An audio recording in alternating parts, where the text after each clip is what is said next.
우선은 미국 증시 간밤에 좀 휴장을 했기 때문에 오늘 밤 열리는 미 증시가 이번 주 첫 번째 거래일입니다. 한 주 동안에 어떤 부분을 눈여겨봐야 할지 글로벌 증시 일정들 정리해봤는데요. 먼저 미국부터 살펴보도록 하겠습니다. 아무래도 월 말이니만큼 많은 경제 지표들이 쏟아지고요. 이 경제 지표에 집중하는 한 주가 될 것으로 보입니다.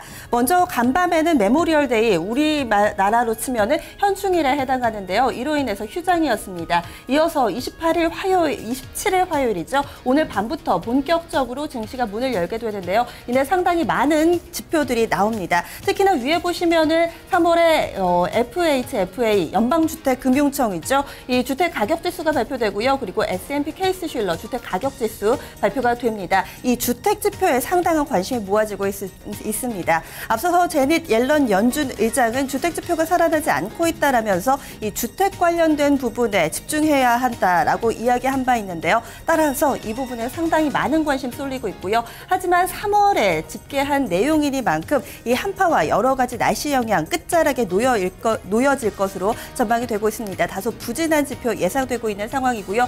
특히나 이 S&P 케이스슐러 주택가격지수는 20개 대도시 부분을 집합한 것이라는 것도 좀 함께 참고해 보시면 좋겠습니다. 이어서 4월에 내구재, 자본재 주문 발표되고요. 5월에 컨퍼런스 보드, 소비자 신뢰지수도 같은 날 함께 발표가 됩니다.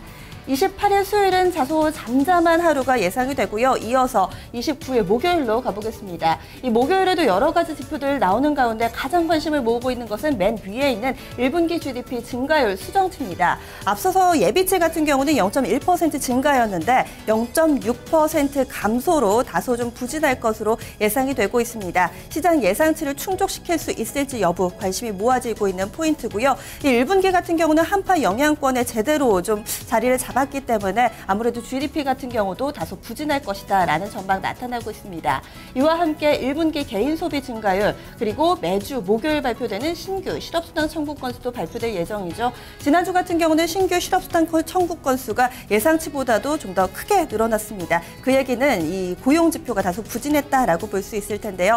하지만 시장에서는 크게 영향을 미치지는 않았습니다. 이번 주에도 어떻게 나올지 관심 포인트 되고 있고요. 마지막으로 29일 목요일에도 주택지표 한 가지 더 있습니다. 4월 잠정주택 매매도 이날 발표될 예정입니다. 마지막으로 이번 주 금요일입니다. 30일로 가보시면은요. 4월 개인 소득 소비와 함께 미시건대 소비자 신뢰지수 5월 수치가 발표될 예정입니다. 지금까지 미국의 주간 경제 일정 체크해 보셨고요. 이어서 유럽으로 넘어가겠습니다. 유럽은 지난 주말에 상당히 굵직굵직한 이슈들이 있었고 잘 마무리가 됐습니다. 이 우크라이나의 선거가 있었고요. 또 EU 쪽에서도 선거가 마무리되는 국면이죠. 이 지난 25일부터 오는 27일까지 2박 3일간에 걸쳐서 현재 22포럼이 진행되고 있습니다. 여기에서 마리오 드라기 총재의 연일 좀 이어지는데요. 간밤에도 마리오 드라기 총재에게 이 부양책을 시사할 것이다라는 발언이 유럽 증시를 끌어올리기도 했죠. 계속해서 마리오 드라기 총재의 입에 관심이 모아지고 있는 부분입니다. 27일 화요일까지 이어지고요. 그리고 28일 수요일 보겠습니다. 5월 달에 집계됐던 지표들이 여러 가지가 함께 나옵니다. 기업 체감지수 그리고 산업 전망지수, 소비자 신뢰지수 세 가지가 함께 나오고요. 유럽 증시 같은 경우는 주 초반에 좀 더 많은 이슈가 있고 주 후반에는 잠시 쉬어갑니다. 유럽에서 가장 관심을 모으고 있는 것은 오는 6월 5일에 있을 ECB에서 이 경기 부양책을 내놓을지 말 것인지이기 때문에 주 후반에는 다소 관망세를 보일 것으로 전망이 되고 있습니다. 이어서 아시아로 넘어가겠습니다. 아시아 증시 가운데서 먼저 우리나라부터 보시면은요. 조금 전 6시 구간대 소비자 신뢰지수가 발표됐습니다. 그리고 잠시 후 금융통합위원회의 의사록이 공개가 되는데요. 금리도 동결이 됐고 별다른 특별한 좀 결정이 없었던 만큼 이번 의사록 공개는 크게 관심이 모아지지는 않고 있습니다. 그리고 앞서서 어제였죠. 일본 쪽에서는 이 BOJ의 의사록이 공개됐습니다.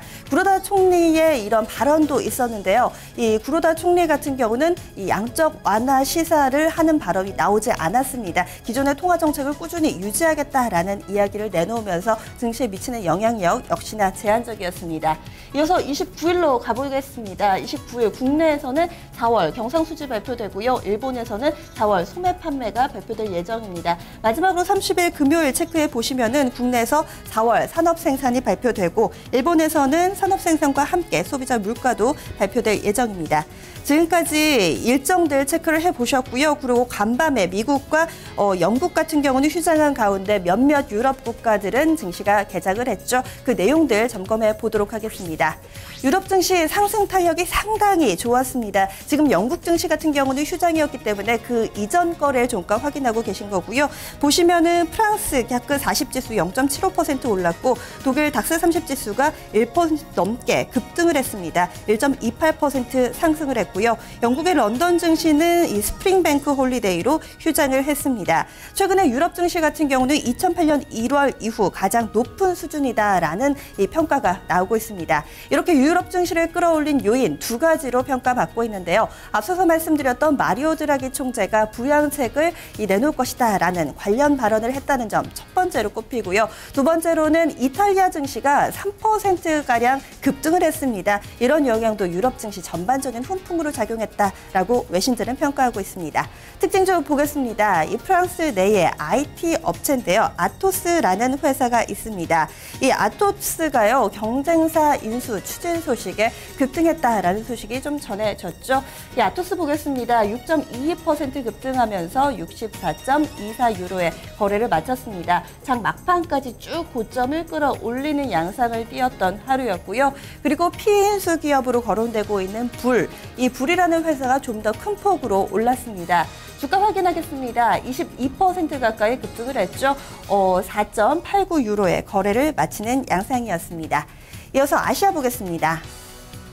아시아 증시도 전반적인 흐름이 좋았습니다. 일본 증시가 탄력이 상당히 좋았는데요. 먼저 일본부터 체크해 보시면은 1% 가까이 올랐습니다. 0.97% 상승을 했는데요.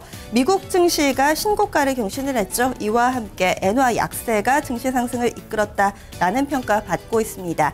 이어서 중국 보겠습니다. 중국은 강보합권에서 거래를 마쳤는데요.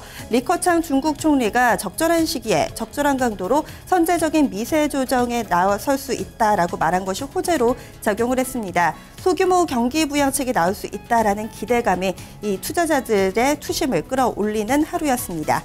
대만 증시도 0.3% 정도 상승을 했고요. 홍콩 증시도 강보합권에서 거래를 마쳤습니다. 인도 증시는 신정부가 들어서고 나서 계속해서 증시는 상승으로 방향을 잡고 있습니다. 이날도 1%대 상승 흐름 보여줬습니다.